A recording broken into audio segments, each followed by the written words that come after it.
talaga pong nagiinit po si Soto mga kaboses kay Vice President Sara Duterte siguro. Ano po? Bakit hindi na lang natin pakinggan? Total na archive naman yan. Ano po? Sinabi na po no, ng mga senador na kapag yung ruling naman ay mabago mga kaboses, ay babalik naman yung impeachment. Mga kaboses, isang magandang araw po sa ating lahat at welcome po dito sa ating YouTube channel. And for today's episode mga kaboses, ito na. No?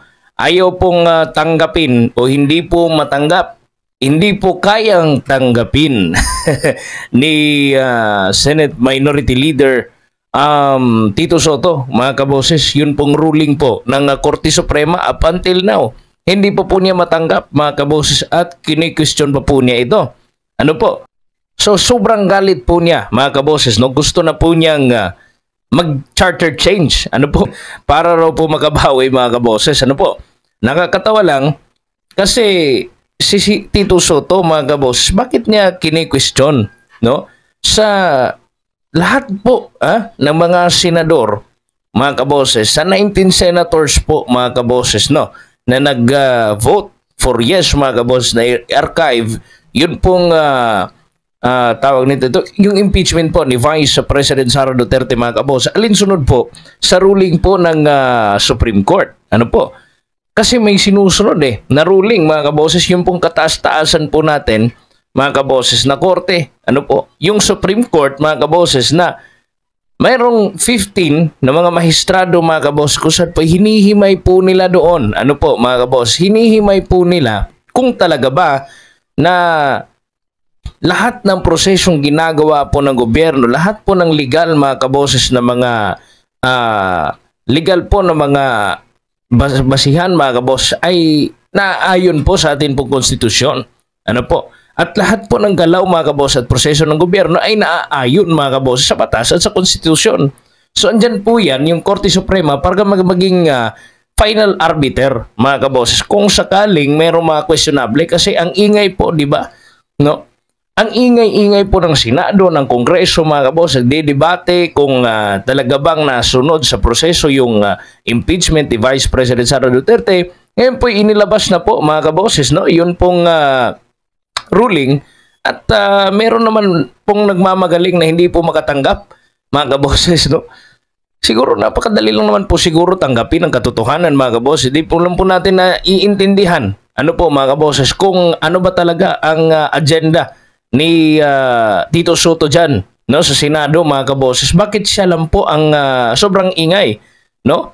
At tila bagang hindi naniniwala talaga sa Supreme Court mga kaboses. Hindi po naniniwala sa ruling ng Korte Suprema, no? Parang siya pa po ang magaling mga kaboses kumpara doon sa mga Senate President, sa atin po mga maestrado, sa ating mga chief, sa ating mga justices mga kaboses, no? Diyan sa Korte Suprema na pinag-aralan po ng matagal mga kaboses, no, ang batas na for so many years bago po yan sila naging maestrado mga kaboses dyan po sa Supreme Court. Ang tagal po niya nila nag-aral, marami pong proseso, ilang luha po ang pumutak at dugot pawis mga kaboses, tapos questionin lang ng isang host mga kaboses ng noontime show na Itbulaga. Kaya nga hindi mapigilan po ng taong bayan na magbase itong tao na ito mga kaboses, Senador Tito Soto mga kaboses, kasi nagmamagaling no? Nagmamagaling ano? Nagmamagaling siya mga kaboses na parang siya talaga yung may alam sa pag-interpret ng batas mga kaboses. Hindi nga niya mabigay yung buong sahod niya doon sa mga estudyante. Di ba yan yung ano niya mga kaboses? Di ba yan yung pangako niya nung eleksyon na ibibigay niya ang lahat ng kanyang sweldo mga kaboses doon sa mga estudyante para gawing allowance? Ano nangyari ngayon? Tumatanggap lang ng sahod, bumibira pa ng mga hindi naangkop na mga linya mga kaboses itong si Tito Soto. Kaya po grabe po yung labanan nila ngayon no, ni Senate President Chis Escudero mga kaboses. Dahil nga, mga boses, sino ba naman ang hindi magagalit? O sino ba naman ang hindi kakalampag, mga kabos, sa ingay ng taong ito, mga kabos, hindi na nirespeto pati Supreme Court? Ano po? So, paano ka magiging isang impeachment judge dyan, mga kaboses, di ba? Kung hindi mo alam yung ruling. Kung mismong Korte Suprema ayaw mong pakinggan, yung sarili mo lang pinapakinggan mo. Ano po? parang wala kang wala kang kredibilidad para humawak dyan sa pwesto, mga boses. Ayon po dito sa news, mga boses, mula po sa Ang Balita Ngayon, FB page, ang title po nito, basahin po natin, mga boses, tila hindi pa rin matanggap ni Tito Soto ang desisyon ng Korte Suprema sa impeachment. Sa kabila raw ho ng malinaw na pagpapasya ng Korte Suprema sa usapin ng impeachment, tila hindi pa rin matanggap ni Senate Minority Leader Tito Soto ang naging ruling. Sa halip na igalang ang interpretasyon ng pinakamataas na hukuman, iginiit ni Soto na kailangan baguhin raw ang mismong saligang batas para mabura ito. Binatikos pa niya, mga kaboses, ang desisyon po ng Supreme Court na aniyay parang isinulat muli ang konstitusyon, partikular na po ang sa provision ng pananagutan sa ilalim po ng Article 11. Ayon po sa kanya, ang pagkakamali ng Supreme Court ay parang isinulat muli ang konstitusyon sa naging ruling nito. Dapat baguhin mismo ang konstitusyon para burahin ang pagkakamaling iyon, no? Dagdag pa ni Soto, susuportahan niya ang pagbuo daw po ng Constituent Assembly upang tuluyang baliktarin ang naging epekto po, mga kabos, ng desisyon ng Supreme Court. Ayon po sa kanya, suportado ko na ngayon ang Constituent Assembly ng Kongreso. O pati ba naman yung para burahin raw po ang virtual rewriting ng basic law na ginawa po ng Supreme Court, mga kaboses. Kinisyon din niya ang bagong due process requirements na ipinataw ng Korte Suprema na ayon sa kanya ay magpapahirap sa pagpapanagot ng mga opisyal. Sabi po niya, ano kung tumanggi ang akusado na dumalo? Ano kung kahit isa sa 370 na kongresistang tumangging magbasa? Wala ng kaso.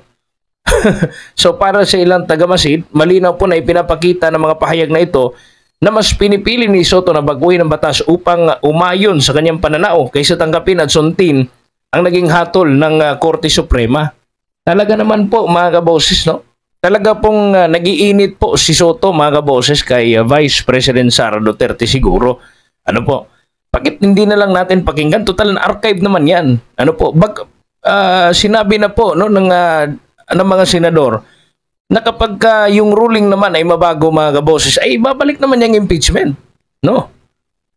Siguro, agad-agad po nila itong aaksyonan, mga kaboses, kasi gusto nga nila, kasi alam nilang mali yung mga proseso na dinaanan, mga kaboses. Kaya, nagmamadali, gumagawa na lang ng mga mali, mga kaboses. Nako, gumawa naman kayo itong si Tito Soto, napakatagal na dyan no? Ilang dekada na siguro yan dyan sa Kongreso, mga kaboses, silang presidente na po yung lumipas, mga kaboses. Hanggang ngayon, wala pa rin nangyayari, no? Wala pa rin nagawa, mga kaboses. Puro na lang ganyan. Ano po? Wala pong nagawa sa ating bayan. Sige, pagpalagay natin na meron, mga kaboses, meron nga sa noontime show niya sa Eat Bulaga, mga kaboses, ano po? Kasi yun pong Supreme Court, mga kaboses, nilinaw po yun, mga kaboses, no, ng Supreme Court. Kasi nga, final arbiter sila para ma-address po lahat ng issue, mga kaboses. Pakinggan nyo na lang yung Supreme Court kasi sila naman yung may mas kredibilidad, mga kaboses, na mag-interpret, no? Kung paano papatakbuhin ang isa pong impeachment. Ano po? Mas malinaw at mas protektado po ang due process ng akusado, mga kaboses. Ano po? Si Tito Soto, imbis na igalang po ang ruling, bigla pong gusto nang baguhin ang mismong konstitusyon. At hindi lang basta baguhin, gagamitin po ang Constituent Assembly na kontrolado po yan ng Kongreso, mga kaboses. Nakakatawa, di ba? Gusto nila na mag-maniobra lang dyan, magmanipula, mga kaboses. So, ang nangyari ngayon, mga kaboses, sinita ito, no, ni Senate President Chis Escudero, mga kaboses. Yung banggaan po nila, nagiinit po Kasi itong si Senate President Chis Escudero sa ex po niya, sa dati pong Twitter, ano po, binanatan po niya doon si Soto gamit po ang hashtag "The Senate is not your playground". Ayon po sa kanya, easy lang po, kinampihan na nga po ninyo ang impeachment ng HOR at ni Speaker Martin, maski sabi ng SC na unconstitutional. Ngayon naman po, kinakampihan na din ninyo ang tsacha ng HOR at ni Speaker Romualdez. At sumagot naman po, mga kaboses, itong si Soto, What I said was, if the SC ruling stands as is and the Constitution is amended by merely an SC decision, then I will consider supporting a Constituent Assembly or a Constitutional Convention to rewrite Article 11 of the Constitution because the requirements written in the SC decision is impossible to meet. So, wala raw po siyang kinakampihan, mga kaboses. Tingnan natin kung wala talaga. Halatang halata na eh. No? Ano ba naman yan na Tito Soto? No? Gumawa ka naman ng maganda dyan sa Senado. Hindi puro kiyaw-kiyaw ko lang. Hindi mo ina-analyze yung mga galaw mo. Siya lang yung nag-ingay eh. Siya lang yung nag-ingay, mga kaboses. Mas mabuti pa siguro kung naging kongresista ka na lang.